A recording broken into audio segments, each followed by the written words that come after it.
한 주간의 부동산 뉴스들 중에서 눈에 띄는 이슈를 골라 심층적으로 살펴보는 시간입니다. 김인만 부동산 연구소 김인만 소장 스튜디오에 함께했습니다. 안녕하십니까? 안녕하세요. 네.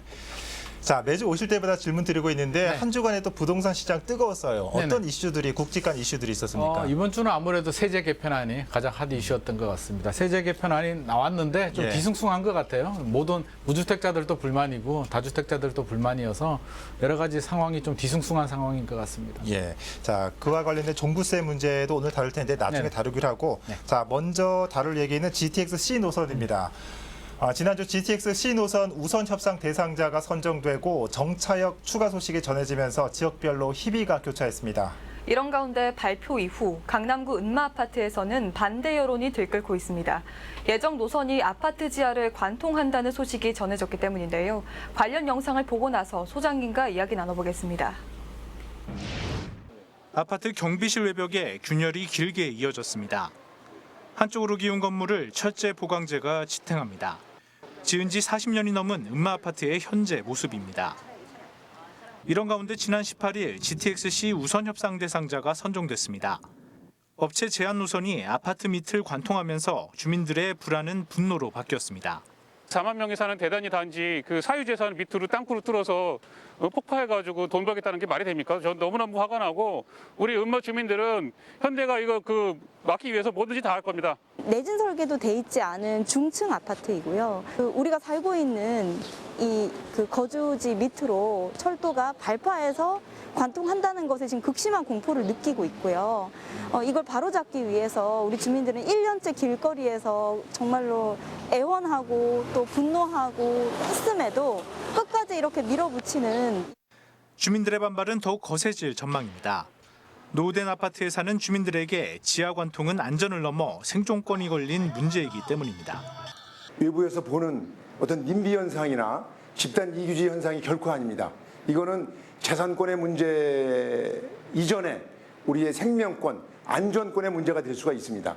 정말 공사가 시작된다면 은마 아파트의 주민들은 결코 그냥 좌시하지는 않을 것입니다. 은마아파트 주민들은 공사가 강행될 경우 물리력 동원은 물론 단계별 법적 대응을 예고했습니다. 드라이브 서울 경기 케이블 TV 엄종규입니다. 네, 그동안 은마아파트가 뭔가를 반대한다고 그러면은 좀 색안경을 끼고 보는 경향이 많았거든요. 그래서 지금 기사 보니까 안전을 걱정하는 마음도 어느 정도 좀 이해를 해야 할 것 같아요. 자, 내 집 밑으로 지나가는 GTX 반대, 단순히 좀 님비 현상으로 봐야 하나 이런 생각도 드는데 소장님은 어떤 생각 드셨습니까? 이게 보는 관점에 따라서 좀 다를 수도 있거든요. 다른 지역에서 보면 강남의 비싼 아파트 주민들이 이제 님비 현상이라고 하죠. 나딘백 야드, 내한테 안 좋은 시설들이 들어오는 건 싫다는데 저는 개인적으로 또 이해가 됩니다. 은마아파트 주민들 같은 경우는 아파트가 굉장히 노후화됐잖아요. 지금도 막 금이가 있고 한데 이게 확신이 없는 거예요. 지하 30m 개발을 하는데 영향을 안 준다라고는 하지만 국토부는 그걸 해봐야 아는 거잖아요. 내 재산권에 영향을 받게 되고 영향을 안 받더라도 저는 싫을 것 같거든요. 왜냐하면 내 집 밑에 뭔가 지나가는 것 자체가 굉장히 좀 부담스럽기도 하고 왠지 끄름직하기도 해서 저는 양쪽 입장이 다 이해가 되는데 개인적으로는 국토부가 좀 그랬으면 좋겠어요. 공사하는 거는 좋은데 주민들하고 협의를 해서 인센티브, 당근도 좀 제시해 주는 것이 어떨까. 어차피 재건축 진행 중인 아파트잖아요. 그렇다면 용적률도 올리게 되고 GTX 공사할 때 저는 같이 공사하면 좀 좋지 않을까 하는 생각도 하게 됩니다. 네, 건설사 측은 이제 와서 노선 변경은 어렵다 이런 입장인데 은마아파트 입장에서도 안전 문제도 있긴 있지만 부동산 하락이나 재산권 침해 문제도 있지 않을까 싶습니다. 어떻게 보십니까? 일단 안전 문제가 가장 큰 것 같고요. 이게 재산권 하락 같은 경우는 이게 좀 따져봐야 될 것 같습니다.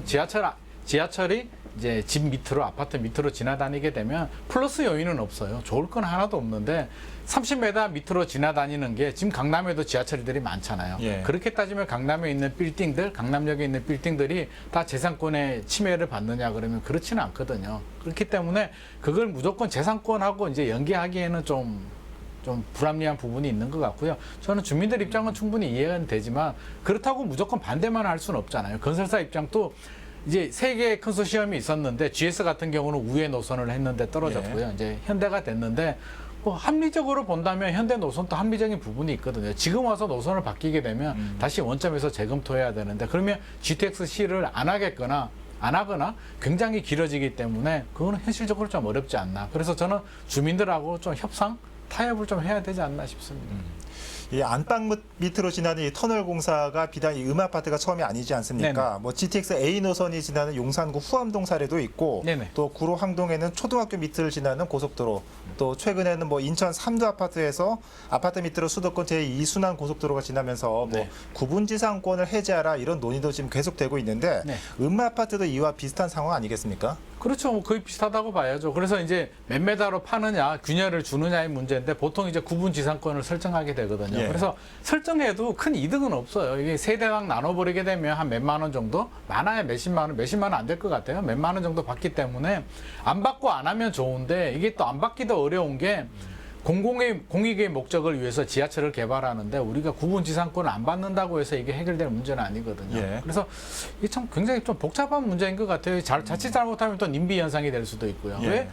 뭐 우리 모든 사람들이 이용하는 지하철을 개발하는데 직접적인 영향을 받은 건 아니잖아요. 지금 균열이 간 것도 아닌데 벌써부터 반대하느냐. 균열이 가면 별도로 청구하면 되지 않느냐 이런 목소리들도 있거든요. 그래서 이게 참 누구 편을 들어야 될지 저도 그러니까요. 좀 예. 난감한 입장입니다. 네, 한편 건설사 측이 노선 제한을 발표하자마자 인근 호가가 껑충 뛰었다는 이야기가 있거든요. 네네. 현장에서 느끼는 GTX-C 노선 인근 부동산 시세는 어떻습니까? 이게 진짜 지역마다 이게 극명하게 갈리거든요. 예. 그래서 현대건설에서 이제 시공사가 세 역을 선정을 할 수 있습니다. 추가로. 그렇죠. 그래서 예. 지금 나온 게 인덕원, 안양 인덕원이죠. 인덕원하고 이제 왕십리가 선정이 됐는데 그 지역은 난리가 났죠. 난리가 났는데 왕십리는 뭐 원래 교통이 좋았기 때문에 예. 원래 쿼드 역세권이었잖아요. 그게 하나 더 추가가 돼서 원래 좋았던 지역이 좀 더 좋아지는 건데 인덕원 같은 경우는 좀 상황이 다릅니다. 굉장히 안양 그 평촌 범계에 비해서 조금 약간 한 단계 좀 뒤처진다는 평가를 받고 있었는데 GTX가 들어오면서 이제 우리가 안양이 중심이다라는 목소리가 나오고 한 10억대 정도 했거든요. 가격이 아파트 가격이 한 전용 84제곱미터 기준에서 한 10억, 12억, 13억 정도 하다가 요즘 호가는 뭐 우리가 20억 가야 되는 거 아니냐 뭐 이런 목소리들이 나오고 있어서 굉장히 들뜬 분위기인데 또 이웃 주민들 뭐 군포시라든지 뭐 과천이라 이런 쪽에서는 좀 그렇게 기분이 좋은 것 같지는 않아요. 좀 반대하는 입장. 그래서 우리가 아까 님비 현상을 얘기했잖아요. 예. 내 앞마당, 내 백야드에는 안 돼. 핀피 현상이라는 거 있잖아요. 내 앞마당에는 좋은 거 넣어줘라고 하는데 최근에 유행어가 하나 더 생겼다고 합니다. 뭐죠? 니피 현상이라고 해서 예. Not in your back front yard.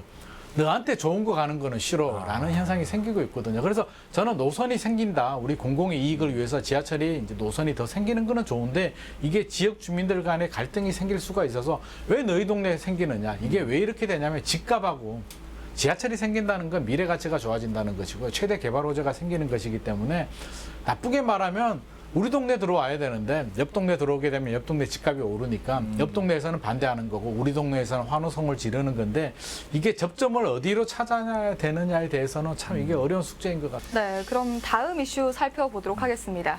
더불어민주당이 상위 2%에만 종합부동산세를 부과하는 방안을 당론으로 확정했습니다. 네, 그럼 먼저 기존 종부세 부과 기준과 어떻게 달라지는지 좀 짚어주시죠. 기존에는 절대평가였죠. 이게 좀 오해하시는 분들이 있는데요. 종부세 같은 경우는 1세대 1주택자들은 공시가격 9억이 넘어가게 되면 종합부동산세를 내야 되고요. 다주택자들은 공시가격 6억입니다. 그래서 이번에 여당 특위에서 발표된 내용을 보면 다주택자들은 전혀 해당 사항이 없고요. 자칫 뉴스만 보면 종합부동산세가 다 완화되는 것처럼 그렇게 느껴지는데 전혀 아니고요. 1세대 1주택자에 대해서만 9억이던 기준을 12억, 15억이 아니라 상위 2%. 상대평가로 바뀌겠다는 것이고요. 예. 우리 시험을 치면 80점 뭐 이상이 되면 합격 뭐 이런 게 아니라 기존에는 그렇게 됐는데 상위 20%만 합격 뭐 이런 개념으로 바뀌기 때문에 내가 집을 살 때 내 집이 대상이 되느냐. 작년에는 냈는데 올해 안 낼 수도 있는 거고요. 시장에 굉장한 혼란을 줄 것 같습니다. 그러니까 다주택자 같은 경우에는 종전의 기준을 그대로 적용한다는 거 아니겠습니까? 그렇죠. 예. 1세대 1주택 같은 경우에 상위 2%인데 2%로 계산하니까 공시가가 약 11억 정도면은 실거래가가 한 어느 정도면 한 18억 정도 됩니까? 18억 정도 되죠. 뭐 예. 16억에서 18억 정도 될 것 같습니다. 그런데 상위 2%를 변경하니까 납부 대상이 올해 약 18만여 명에서 네. 2%로 적용하면 9만여 명으로 절반 정도가 줄어드는데 네네.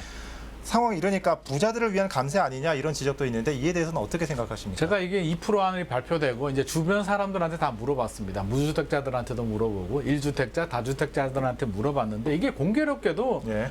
대책이 나오면 어느 한쪽은 박수를 쳐줘야 되는데 박수 치는 분이 안 계시더라고요. 그래서 무주택자들 같은 경우는 굉장히 불만이죠. 우리 무주택자들 집도 없는데 우리한테 혜택이나 여러 가지 정책이 집중이 돼야 되는데 왜 집 가진 고가 아파트 가진 사람한테 혜택을 주느냐에 대한 굉장한 불만을 가지고 있고요. 다주택자들은 우리도 세금 내고 물론 뭐 5주택 이래 가지신 분들이야 어쩔 수가 없지만 2주택 가지신 분들은 또 굉장히 억울할 수도 있거든요. 그러면 1주택자들은 박수를 쳐줘야 되는데 1주택자들도 불만이라는 거죠. 왜냐하면 노무현 정부 시절에 이제 네. 종합부동산세가 생겼는데 그때는 상위 1%였거든요. 대상이 1% 정도였고 이제 9억 기준이었는데 그동안에 아파트 가격이 많이 올랐잖아요. 3배 정도? 서울 기준에서는 3배 정도 올랐는데 네. 그러면 기준도 9억에서 18억?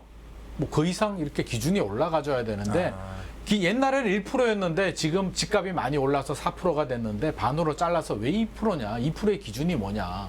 2%도 불만이다. 이렇게 또 목소리를 내고 있거든요. 그래서 참 이게 모든 사람들이 다 불만족인 이상한 대책이 되어버린 것 같아서 이거 어디서부터 잘못했는지 예. 지금 여기 법조계에서도 좀 반발이 굉장히 있고요. 이건 조세 법률주의에서도 좀 어긋난다. 왜냐하면 세법이란 거는 세금은 법률에 의해서 명확하게 규정이 돼야 되는데 이게 행정부가 이게 정하게 돼버렸거든요. 이게 공시가격은 행정부가 정하잖아요. 예. 국토부에서. 그러다 보니까 세금 기준을 행정부에서 정하는 게 과연 맞느냐 이런 불만의 목소리도 나오고 있습니다. 지금 공시가 말씀해 주셨지만 지금 공시가 현실화율 때문에 지금 공동주택 같은 경우에는 70% 정도 됩니까? 네네. 단독주택은 한 50%대 정도. 되죠. 50%대. 네.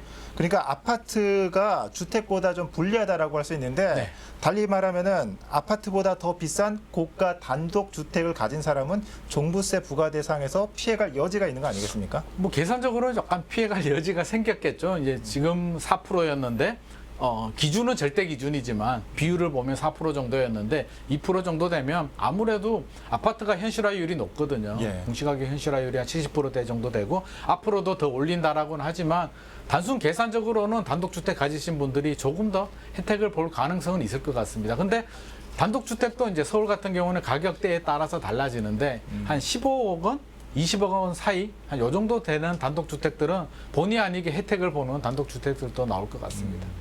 네, 이번 변화에 따라 조세 저항과 같은 그런 부작용도 있을 것 같습니다. 그럼 고가 아파트가 많은 서울 부동산 시장에 어떤 영향을 미칠 거라고 보십니까? 저는 뭐 큰 영향을 미치지 않을 거라고 봐요. 저는 이번에 2%안이 나왔을 때 제일 궁금했던 게 그거예요.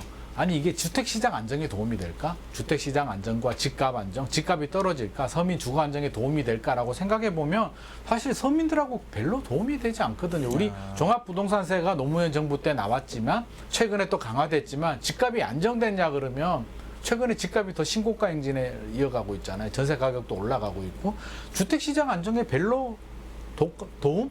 효과가 없었는데 그러면 2%로 되게 되면 오히려 반대의 현상이 생길 수는 있죠. 2%를 벗어난 사람들은 부담이 줄어들잖아요. 예. 작년에 내다가 올해 안 낼 수도 있고요. 내년에 안 낼 수도 있기 때문에 압박을 안 느끼게 되고 그러면 종부세 안 내도 되는데 내가 팔 이유가 없겠구나. 이렇게 매물 동결 현상이라고 하기는 그렇지만 더 보유할 마음이 더 생길 수가 있고요. 네. 2%에 해당되는 사람들은 어떻게 생각할까요? 이왕 이렇게 된 거 나는 그냥 못 팔겠다. 이거 2%면 나 그냥 매물 동결 현상 그냥 안 팔고 가지고 가야겠다 이런 마음이 생길 수밖에 없거든요. 양도세도 꽉 막혀 있으니까 결국에는 저는 주택시장 안정에는 큰 도움이 안 될 것 같고요. 이게 형평성 문제도 불러일으킵니다. 그러면 전세 20억에 살고요. 금융 자산이 한 50억 있는 분들 예. 그런 분들이 있을 수 있잖아요. 그런 분들은 종부세 대상이 아니라 그렇죠. 왜 주택만 가진 사람들 부동산만 가진 사람들에 대해서만 고가 노블레스 오블리주를 강요하느냐 부분에 대해서도 이게 형평성 논란도 있습니다. 자, 애초에 이게 종부세가 도입된 취지가 주택 가격 부동산 시장이 너무 급등하니까 좀 부동산 투기를 억제하자라는 목적으로 도입됐는데 이게 말씀하신 것처럼 이렇게 상위 2%만 부과를 하다 보면은 애초 목적인 이 투기 억제 효과가 있을까 의문이 드는데 말씀 들어보니까 좀 부정적으로 보시는 것 같아요. 네, 이게 효과가 있으려면 차라리 4%가 아니라 6%를 하든지 더 많은 부과를 하게 된다면 물론 전제 조건이 있죠. 보유세, 종부세를 강화하면 양도세를 제가 방송 때마다 많이 말씀을 드리지만 네. 출구를 만들어줘야 되거든요. 양도세를 좀 낮춰주고 보유의 부담을 높이게 되면 사람들이 좀 빠져나가면서 시장에 매물이 늘어나게 되는데 지금 출구가 꽉 막혀 있는 상태에서 계속 종부세만 이렇게 때려버리게 되면 별 효과는 없을 것 같고요. 오히려 2%가 되면 저는 이도저도 아닐 것 같아요. 주택시장 안정에도 도움이 되지 않고요. 무주택자들도 또 실망감을 느낄 수가 있고요. 결국에는 이게 조세 저항을 좀 완화시켜주게 되는, 그냥 4%는 너무 반발이 많으니까 그냥 2% 정도로 해주게 되는 그 정도의 행정력 효과 정도밖에 없을 것 같습니다. 네. 자, 이 종부세 조정을 두고 이 갑론을박 뜨겁습니다. 이 또다시 달라지는 부동산 정책으로 인해서 이 또다시 시장은 흔들리고 있습니다. 자, GTX 신노선과 종부세 조정에 대해서 살펴봤습니다. 지금까지 김인만 부동산 연구소 김인만 소장과 함께했습니다.